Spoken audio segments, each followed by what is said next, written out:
जय हिंद दोस्तों, आप सभी का स्वागत है एक बार फिर।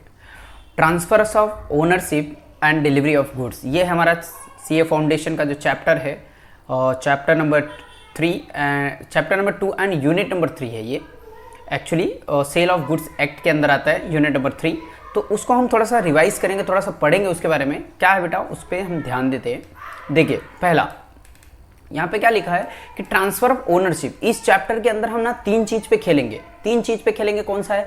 Passing of property, passing of goods, passing of property, delivery of goods और पासिंग ऑफ रिस्क। जहां रिस्क है वहां ओनरशिप है, जहां ओनरशिप है वहां रिस्क है। ये चीज याद रखना कि जहां जहां ओनरशिप जाता है बेटा, वहीं वहीं रिस्क रहता है। तो इस चीज को थोड़ा सा विशेष आप लोग ध्यान देंगे इस चीज पर कि जहां जहां रिस्क है वहीं वहीं ओनरशिप है।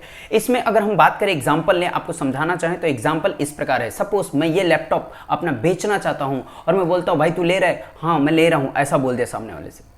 तो वो एक तरीके से अगर उसने एग्रीमेंट टू सेल कर लिया कि फ्यूचर में लेगा, या वो सेल हो गया, तो वो ओनरशिप पास हो जाती। बट इन केस अगर वो बोलता है हाँ भाई मैं बेचना चाहता हूं, मैं लेना चाहता हूं, अभी लेने की बात कोई हुई नहीं है, तो वहां पे ओनरशिप ट्रांसफर नहीं हुआ, रिस्क ट्रांसफर नहीं हुई। लैपटॉप खराब होता है, डैमेज होता है, तो उसके लिए मैं जिम्मेदार हूंगा क्योंकि मैं ही इसका ओनर हूं। और अगली बात करते हैं कि सपोज मेरी कार थी और मेरी कार, सामने वाला दोस्त है मेरा और वो बोला कि मुझे ये कार आपकी लेनी है। बोला ठीक है ले लो, कितना पैसा होगा? सामने वाला बोला। तो मैंने कहा चल तुम्हारे लिए 2 लाख रुपए। मैंने कहा ठीक है ले लो। मैंने उसको गाड़ी की चाबी निकाल के दे दी। अगर भैया चाबी उसको दिया उसके हाथ में और उसको गाड़ी चलाना नहीं आता था, वो बड़े भाई को बोला मैं लेके आता हूँ और गया बड़े भाई को लेने, तब तक फ्लड आया और गाड़ी पूरा बह गई, बाढ़ आ गई, एकदम बह के चले गई। तो बताओ ओनरशिप किसकी थी? ओनरशिप ट्रांसफर हो चुकी थी। चाबी दिया मतलब गया गुड्स, ट्रांसफर हुआ ओनरशिप, मतलब बर्बाद होगा तो कौन होगा? जिसका गुड्स था वो, जो उसका ओनर था। ठीक है, ओनर कौन था? वही जो चाबी ले लिया था। मैं तो जिम्मेदार होऊंगा नहीं। सपोज मान लो कि वो चाबी मैंने उसको दिया, वो अपने बड़े भाई को लेने गया और इतने में क्या हुआ बेटा कि एक बच्चा पीछे से गुलेल खेल रहा था और उसने गाड़ी के शीशे में लगा और गाड़ी का शीशा डैमेज हो गया। अब बताओ नुकसान किसका होगा? किसका? उसका, जिसको मैंने चाबी दे दिया। ओनरशिप गई, हमने कस्टडी सही जगह पे रखा था भाई। एंड डैमेज क्लेम कौन कर सकता है? वही कर सकता है, मैं नहीं मांग सकता। थर्ड पार्टी से डैमेज वही क्लेम कर सकता है जो उसका ओनर है। समझ में आया इतने बात? ठीक है, तो इसको थोड़ा सा पढ़ते देखो बेटा। इंपॉर्टेंस ऑफ टाइम ट्रांसफर, सबसे इंपॉर्टेंट इसके अंदर क्या होता है? टाइम। कब गुड्स ट्रांसफर हुआ, और जब गुड्स ट्रांसफर हुआ इट मीन्स ओनरशिप गई मतलब रिस्क गया। And risk passes with the property. ये जनरल रूल है हमारा कि रिस्क जब जब पास होता है तब वहां पे हमारा क्या होती है? प्रॉपर्टी पास हो जाती है।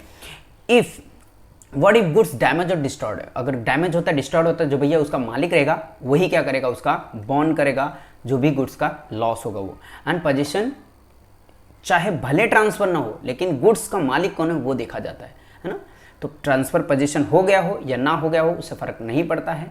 And what if goods are damage by third party, बच्चे ने गुलेल से मारा तो बेटा क्या होगा? याद करो, गुलेल से मारा तो थर्ड पार्टी, अगर तो ओनर ही क्लेम कर सकता है डैमेज कौन कर सकता है क्लेम? जो उसका ओनर है। ठीक है।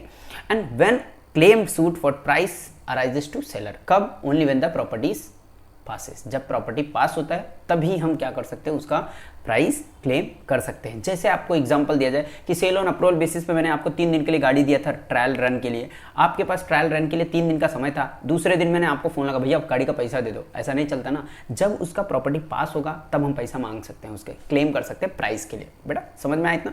एंड आज लास्ट है आता है हम किस पे? Time of transfer. इसमें क्या है बेटा? Time of transfer of property, मतलब ओनरशिप कब जाएगा इन सेल ऑफ गुड्स।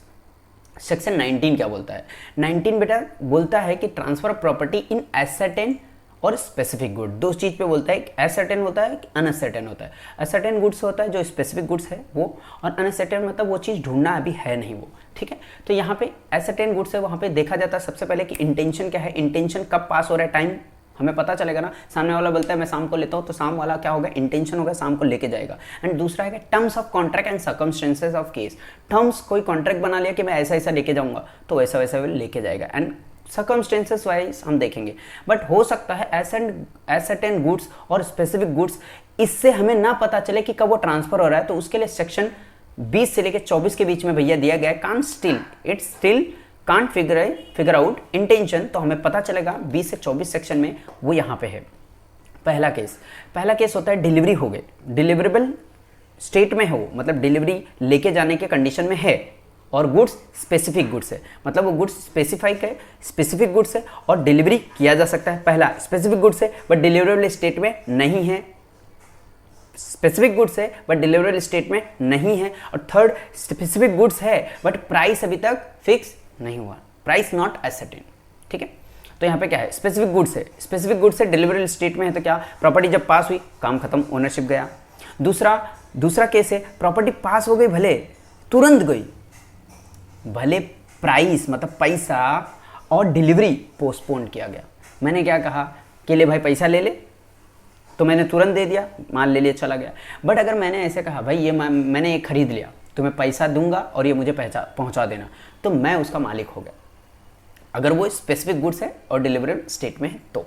दूसरा है, मैं पहले नीचे वाला समझा देता हूँ फिर ये समझाता हूँ। दूसरा क्या है, specific goods not in deliverable state. अगर स्पेसिफिक गुड्स जो है सामने है वो डिलीवरी के स्टेट में नहीं है, मतलब सपोज कार में बेच रहा था आपको और कांच पंचर है, चारों टायर पंचर है, तो मैं क्या करूंगा, पहले पंचर बनवाऊंगा, फिर आपको फोन करूंगा कि आके भैया नोटिस आपको दूंगा कि आके गाड़ी लेके जाओ, अब रेडी है, ये डिलीवरी स्टेट में है, तो आप लेके चले जाओगे। बात सही है, इतना समझ में आया। अगर इस डिलीवरी स्टेट में है तो आप तुरंत लेके जाते हो, डिलीवरी स्टेट में नहीं है तो आप क्या करते हो बेटा, उसको डिलीवरी स्टेट में बनाते हो और फिर आप सामने वाले को नोटिस करते हो तो वो लेके जाएगा, तब आपका प्रॉपर्टी ट्रांसफर होगा। When seller has done some action and put the goods is delivery state and buyer has notice thereof, buyer अगर उसको नोटिस दे देता है, बायर को नोटिस दे देता है तो जाके वो ट्रांसफर मानी जाती है।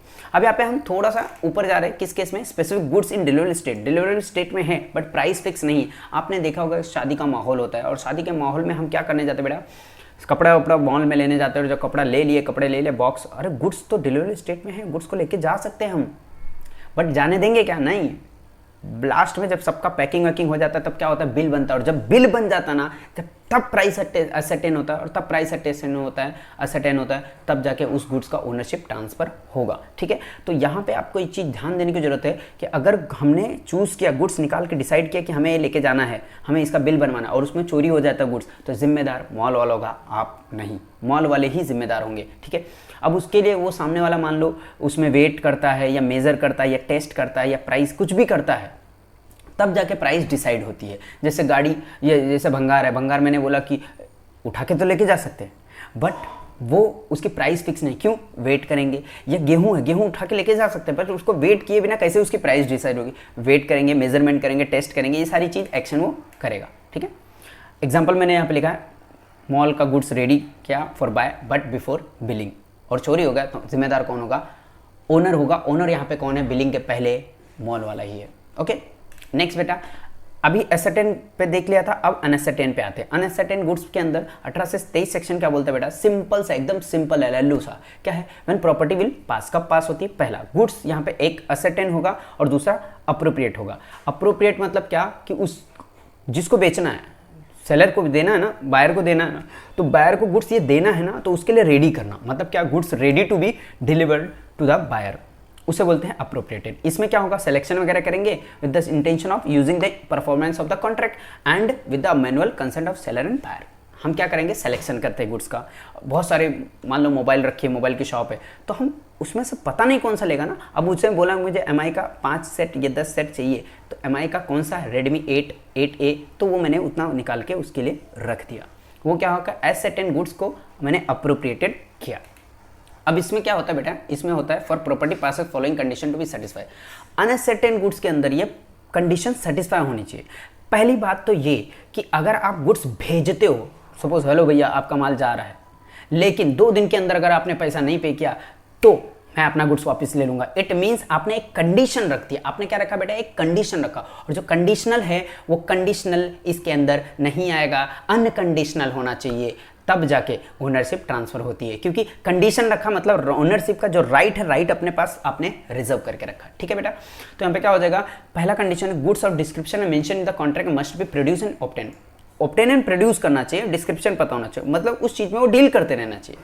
एंड दूसरा, डिलीवरेबल स्टेट में होना चाहिए। आप मॉल गए थे तो सामान डिलीवरेबल स्टेट में था कि नहीं था, तो वहाँ पे डिलीवरेबल स्टेट में होना चाहिए, गुड्स का डिस्क्रिप्शन मेंशन होना चाहिए, और या वो वहाँ सामने वाला मस्ट भी प्रोड्यूस करता हो या ऑब्टेन करता हो। एंड थर्ड कंडीशन इसमें आता है क्या, अनकंडीशनल अप्रोप्रिएटेड होना चाहिए। अनकंडीशनल हो, कंडीशनल होगा तो राइट रिजर्व हो जाता है, ट्रांसफर नहीं होगा। एंड अनकंडीशनल होगा तो उसमें देखा जाए जो seller deliver the goods to buyer और करियर और अदर बेली। जो सेलर है वो किसी के थ्रू भिजवा रहा है, जैसे बायर, करियर और अदर बेली के थ्रू, है ना। बायर खुद आके लेके जाएगा, या करियर के मैंने लाद दिया किसी गाड़ी पे जा रहा है, या अदर बेली के थ्रू भिजवा दिया मैंने, ठीक है। दूसरा for transmission of goods to buyer, वो ट्रांसमिशन हो रहा है किसके लिए, बायर के लिए, ठीक है। तो उसमें अनकंडीशनल होना चाहिए, भैया गुड्स जा रहा है, पैसा दे दोगे तो उतारूंगा, नहीं तो रिटर्न लेके चलूंगा, ये सब कंडीशन होता है। तो अनकंडीशनल होना चाहिए, भैया तू लेके जा, पैसे की बात देख लेंगे यार, ऐसा बोलना चाहिए। तो अनकंडीशनल है। इसमें क्या होता है, does not reserve the rights of disposal, इसके अंदर अपना राइट नहीं होता है कि हम रख लेंगे, रिजर्व करके तो नहीं ना राइट रखते, गुड्स गया, माल गया, ओनरशिप गया उसके पास। एंड थर्ड कंडीशन के बाद फोर्थ कंडीशन होता है असेंट। असेंट मतलब क्या, एक्सप्रेसली इम्प्लाइडली कैन बिफोर और आफ्टर अप्रूप्रिएशन होना चाहिए। असेंट मंजूरी मिलनी चाहिए सामने वाले की कि हाँ भैया हाँ माल भेज दो, है ना, एक्सप्रेस हो चाहे इम्प्लाइड हो। नेक्स्ट बात आती है goods send on approval on return और सेल ऑन रिटर्न बेसिस, जो आपने देखा होगा सेक्शन 24 के अंदर अप्रूवल होता है। पहला माल गया, माल उसने बोला हाँ ठीक है दे दो, अप्रूव कर दिया। सेल मैंने उसको किया था, सामने वाला फोन करके बोला मुझे पसंद आया मैं ले रहा हूँ, ठीक है, अप्रूवल बेसिस, अप्रूव हो गया। दूसरा है रिटेन गुड्स, सामने वाले को पास मैंने 3 दिन का टाइम दिया था और सामने वाला ना 3 दिन बीत जाता है, सामने वाला 3 दिन पहले अगर बोल देता अप्रूव हो गया। रिटेन गुड्स उसने अपने पास रख लिया, 3 दिन के टाइम था, with in the time deemed approved, समझा, उस टाइम के अंदर उसने अप्रूव करवा सकता। और ये उस टाइम, वो टाइम 3 दिन का टाइम मैंने टाइम फिक्स था कि 3 दिन के बाद ये गुड्स मान लेंगे कि बिक गया तो डीम्ड सेल हो जाएगा। बट टाइम फिक्स नहीं था और फिर भी वो टाइम के बाहर रखता है ना, तो हम उसको मान लेंगे कि डिसीजन अप्रूवल और return reject with in A reasonable time. और अगर टाइम फिक्स नहीं है तो चाहे वो सामने वाला डिसीजन ले अप्रूवल का, चाहे वो रिटर्न रिजेक्ट का, एक रीजनेबल टाइम के अंदर, ठीक है। एंड तीसरा कंडीशन इसमें क्या है बेटा, तो इसमें आता है adopting the transaction. Adopting the transaction means क्या, कि वो सामने वाला माल लिया अपने पास देखने के लिए 3 दिन के लिए ट्रायल पे और किसी और को बेच दिया, मतलब उसका इंटेंशन क्या था, खरीदना। समझ में आया इतना। नेक्स्ट आता है सेल फॉर कैश ओनली और रिटर्न। आपको पता है कि अगर सिर्फ कैश ओनली पे बेचता है, आपको पता है ना, सिर्फ कैश ओनली पे, पैसा देगा तो माल दूंगा, अदरवाइज रिटर्न कर लूंगा, तो उसमें जब प्रॉपर्टी पास होती है जब आप पैसा दे देते हो, है ना। दूसरा रिस्क पासेस विद प्रॉपर्टी। अब रिस्क जो पास होता है ना, उसकी प्रॉपर्टी जो रिस्क के साथ जाता है ना, उसका कुछ एक्सेप्शन है। मेरा माल जाएगा, उसके साथ रिस्क भी जाती है, लेकिन उसके लिए एक्सेप्शन क्या है, डिलीवरी लेट किया तो जिम्मेदार तुम खुद होगे। तुम बोले थे शाम को आके लेके जाऊंगा, लेकिन आए नहीं, 2-3 दिन मैंने सेफ कस्टडी में रखा, नुकसान होगा उसकी भी जिम्मेदार तुम होगे और गुड्स का पैसा भी तुम्हें भरना पड़ेगा। स्पेसिफिक एग्रीमेंट बिटवीन पार्टीज, दोनों पार्टी के बीच में कोई स्पेसिफिक एग्रीमेंट बनाए तो भी आप जिम्मेदार होंगे जो एग्रीमेंट कहेगा। एंड थर्ड ट्रेड यूसेज, आपने देखा ना कि बेचने के बाद हम सेल करने के बाद में हम रिटर्न नहीं करते, तो वो है trade usage. Nothing contain in section 26 affect the duties and liability of the bailee. Bailee के केस में ये चीज अफेक्ट नहीं करेगा। अब यहाँ पे क्या आता है बेटा, एक मस्त लाइन है इनका लैटिन वर्ड में, nemo dat quod non habet. Nemo dat quod non habet, इसका मतलब होता है no one can transfer better title than he himself has.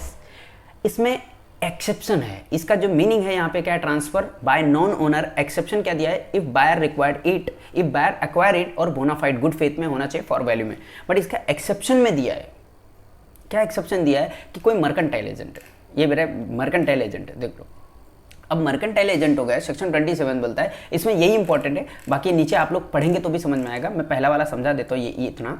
तो ये देखो क्या है, पहला मर्केंटाइल एजेंट है सामने वाला, सेक्शन 27 बोलता है कि मर्केंटाइल एजेंट है और उस एजेंट को, समझ में आया, नॉन ओनर नहीं बेच सकता, मतलब मर्केंटाइल एजेंट है और वो बेच रहा है तो वो एक्सेप्शन में, मतलब बेच सकता है। मर्केंटाइल एजेंट है, सेल परचेस करने वाला, तो पोजीशन ऑफ गुड्स और डॉक्यूमेंट ऑफ टाइटल, पोजीशन या उसके पास है, डॉक्यूमेंट ऑफ टाइटल है, परमिशन किसने दिया, ओनर ने, उसको कंसेंट ऑफ ओनर का है पहला। दूसरा, सेल कर रहा है वो ऑर्डिनरी कोर्स ऑफ बिजनेस, आपका ऑर्डिनरी कोर्स ऑफ बिजनेस ये था, आप कुछ और बेच रहे हो तो भाई डाउट आएगा ना किसको, बायर को, तो आप ऑर्डिनरी कोर्स ऑफ बिजनेस में बेच रहे हो। थर्ड आता है बायर। बायर क्या है, गुड फेथ पे लेना चाहिए उसको और उसका वैल्यू पूरी कीमत देनी चाहिए, तो गुड फेथ पे लेना चाहिए, मतलब बोनाफाइड ट्रांजैक्शन होना चाहिए। एंड लास्ट आता है buyer not aware of seller authority of sale, मतलब बायर को ये चीज पता नहीं होनी चाहिए कि तुम इसके मालिक हो या इसके एजेंट, उसको ये चीज पता नहीं होनी चाहिए बेटा। तो उसके साथ यहाँ पे इसका एक्सेप्शन था sale by joint owner, section 28 बोलता है जॉइंट ओनर रहेगा तो सबसे परमिशन लेकर कोई एक बंदा बेच सकता है। एंड बायर गुड फेथ में वो चीज़ होनी चाहिए, लेना चाहिए, फॉर वैल्यू देना चाहिए। समझ में आया आपको? ऐसा वॉइडेबल का था, आपने देखा होगा वॉइडेबल में बहुत सारे केस आते हैं। सेक्शन वॉइडेबल कॉन्ट्रैक्ट कौन सा था याद करो, 15 coercion, under influence, miss representation, fraud, ये 4 सेक्शन आते थे वॉइडेबल के अंदर। तो वैसा अगर कुछ हुआ तो वो भी इसके अंदर एक्सेप्शन में आता है। तो बेटा आप देख सकते हैं इतना, ये हमारा एक्सेप्शन है 8, वो आप पढ़ेंगे। आज के लिए इजाज़त दीजिए, बाय बाय, टेक केयर।